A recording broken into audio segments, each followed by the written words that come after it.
Welcome to Dynamic Leadership Center first session in this ongoing working series for small business and medium-sized business owners and leaders who are ready to build innovation into the DNA of their organizations. Intentionally, sustainably, and profitably.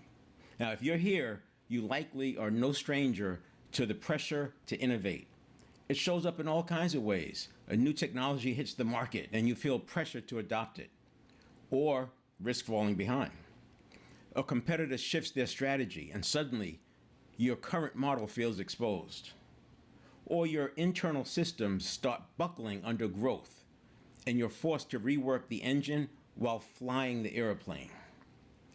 But in the rush to adapt, a surprising thing happens. Many smart leaders begin to make worse decisions, not better ones, not because they lack vision or work ethic, but because under pressure, we all tend to rely on cognitive shortcuts. Neuroscience calls them heuristics. You may think of them as cognitive biases, which is a form of heuristics. In business, they often show up as overconfidence, planning fallacy, confirmation bias, or blind spots around how change actually works. That's where this series begins. By creating a space to slow the thinking down long enough to upgrade the thinking itself.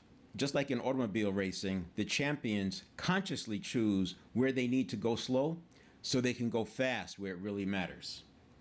Why now? This is a working series for real leaders with real businesses solving real challenges in real time. The intention is to create momentum, not noise, simplicity on the other side of complexity. The goal is to give you frameworks and tools to lead innovation with clarity and confidence and avoid the avoidable mistakes. They cost time, trust, and talent, and they can often lead to much worse. Each session will include live illustrations, decision tools, and real-world examples. No theory without application, no ideas without action. The bigger possibility, why 10x is within reach. Let's begin with a radical idea. 10x growth isn't only possible, it's available to many businesses who learn to lead differently. Now here's a mental model to consider. Imagine a professional sports team preparing for a big game. Only when the game starts, they realize there's no opponent on the field. They can score at will, run their plays without resistance, maximize their potential. Imagine what that score would be. In many ways, that's what it's like to run a business today. Yes, you have competitors, and there's the environment you have to deal with, the external factors, but most companies aren't losing because of a direct external threat like an opponent. They're losing to internal complexity, to silos, to misalignment, to repeating old patterns, to leadership that doesn't realize when it's getting in its own way. So what happens when you stop acting like you're under attack and start leading like you're playing with open field ahead? You begin to leverage your brand, your people, your processes, your hard-won trust. You leverage your resourcefulness, your own and that of your leaders. And you leverage your ability to create synergy, where small shifts compound into exponential impact. The real constraint isn't the market. It's often the mindset of the people making the decisions, which brings us to three key distinctions. One, not all innovation is created equal. A big trap is when leaders treat all innovation as the same, but there are actually three very different kinds. Business model innovation, changes to how you make money. Operating model innovation, changes to your business internally and how it delivers value. And process innovation, fine-tunes the way that work gets done at the tactical level. Now, each one of these requires a different kind of investment, a different kind of risk, and most importantly, a different kind of leadership role from you, the owner or the senior leader. If you mistake a business model shift for a simple process change, you'll under-resource it. If you treat a process upgrade like strategic innovation, you'll overcomplicate it. That's how leaders get blindsided, not by competition, but by misunderstanding the change that they've unleashed. Now, your role must change as the business changes. The second distinction is personal. From problem solver to pattern spotter, from driver to enabler. And here's the key. You can't delegate this transition. When a company is navigating change, it doesn't just need someone to tell people what's happening. It needs a leader who can hold the tension that's between what is and what's possible. In future segments, I'll talk about the difference between project management and project leadership, how to know when to stay close and when to hand it off, how to spot when your leaders are accidentally diminishing their teams by holding too much, too tightly, for too long.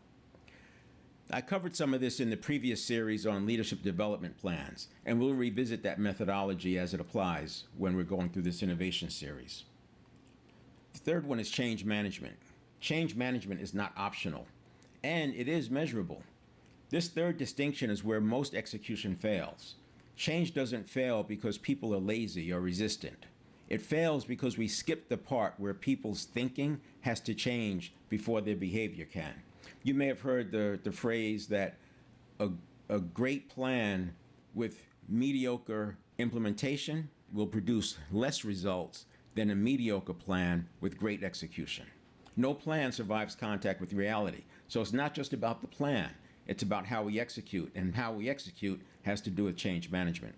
When we introduce innovation, we're not just changing the tools or the flow chart.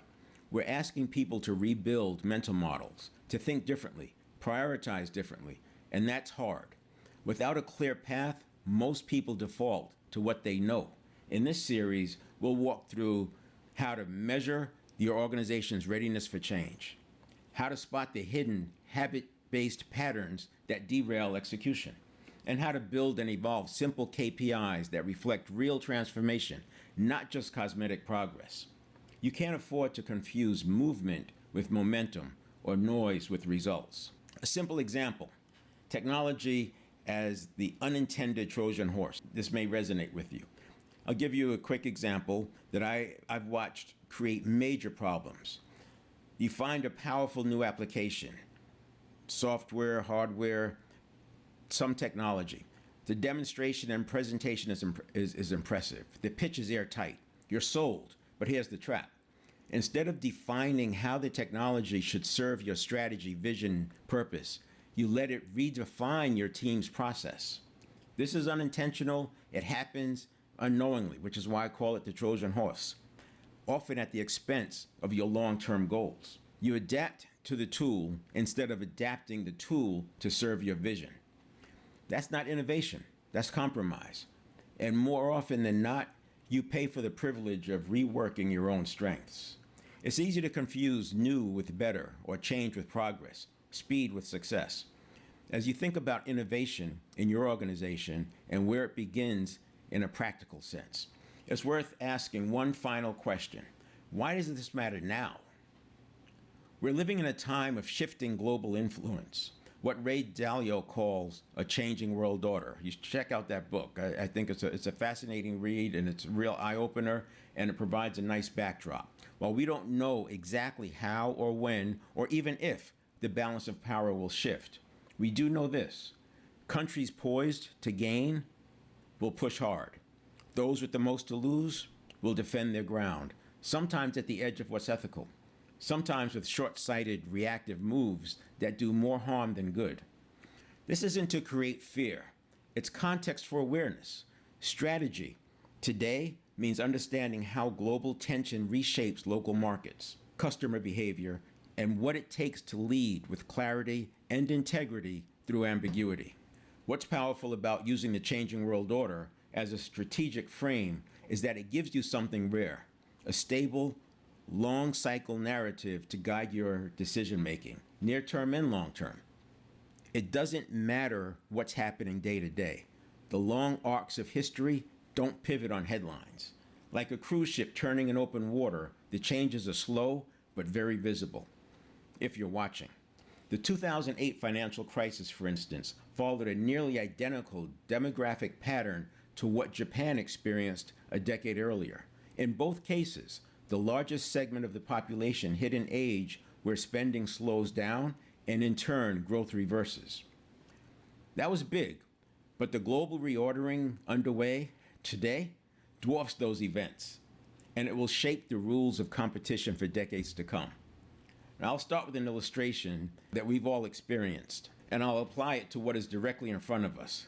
I like to use frameworks and models to help guide thinking, because it's too easy to fall into cognitive traps that follow us around. Now, this illustration looks at the difference between change that's grounded in reality versus change that is potential in the field of infinite possibilities. I like to use frameworks, as I said, and models, things that we can talk about. It provides a common language. And, as much as it feels like science, there's a lot of art. And that's the beauty of it, because as leaders, we have to be flexible. Hence the term dynamic leadership. It's very fluid. But having a framework from which to start and having a common language across your organization, it gives you an advantage, because they protect you from, as I said, those heuristics, those shortcuts, mental shortcuts. The planning fallacy is a big one that shows up over and over, because we just have a tendency to overestimate our ability. And as much as it might be overestimating our ability, we probably also underestimate the power of advertisers and the power of VUCA, the volatility, uncertainty, complexity, and ambiguity that's around us all the time. Remember, there are advertisers and marketers who are working 12 hours a day to figure out how to get you to do something that you weren't even thinking about doing, something that's not even aligned with your vision or your purpose. And it works. Just look at how many people live paycheck to paycheck, and it's no matter how much money they make, they can still fall into that paycheck to paycheck, because the advertisers know how to tap in to those mental shortcuts, those heuristics. And it happens in business too. We've all been in a presentation where we're literally thinking we don't need this, and we're still moving towards buying. That's just a small example. The point is, using frameworks will help us to recognize when that's happening. So this framework here is just to get us started. I was actually in a conversation in 1980 about the acronym SMART, S-M-A-R-T, and I was in a room with a couple of guys. We were Success Motivation Institute distributors, and we were discussing how we could make this S-M-A-R-T into an acronym. And it started with just S-M-R-T. And then we added the A, and we couldn't agree. Should it be aggressive or should it be achievable? And, we sat through it. We all left that room in Waco, Texas, and went on and did our own thing and used it the way we wanted to. 15 years later, I see it showing up. Now, I don't know what that path was. It's very possible, as many things are, that we're a whole bunch of groups in rooms all over the world trying to come up with that same thing.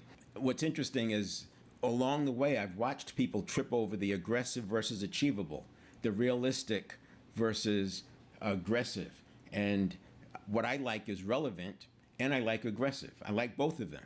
And as far as the realistic or aggressive goes, I would say it has to do with context. So on this, what I have here in this line, we're going to call this the reality gap. This is time. So it starts over here with days. You could make it hours, but it starts over here with days, and over here we'll just call it a decade. The closer we are to the days, the more we need to be grounded in reality. As a matter of fact, if you're planning what you're going to do in the next hour, you know that you have to be dealing with reality. You're going to Google Maps or whatever you use to look at the traffic patterns. You're looking at your time. You're looking at what has to be done. If it's not grounded in reality, you're not going to achieve the target. This applies to days. It can apply to weeks. It can apply to months. It can apply to quarters. It can apply to years. It depends on the context. The point is, at this end of the time frame of days to decades, we want to have 100% grounding in reality.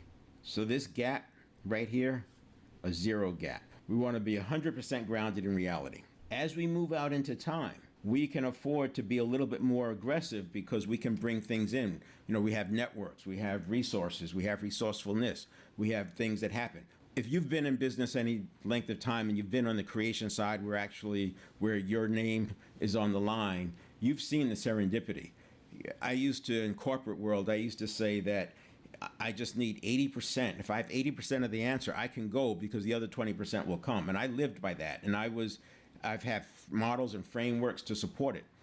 Once I got into business for myself, it was a global business, I shifted that to, I have to move with 40%. Now that didn't just happen overnight. I went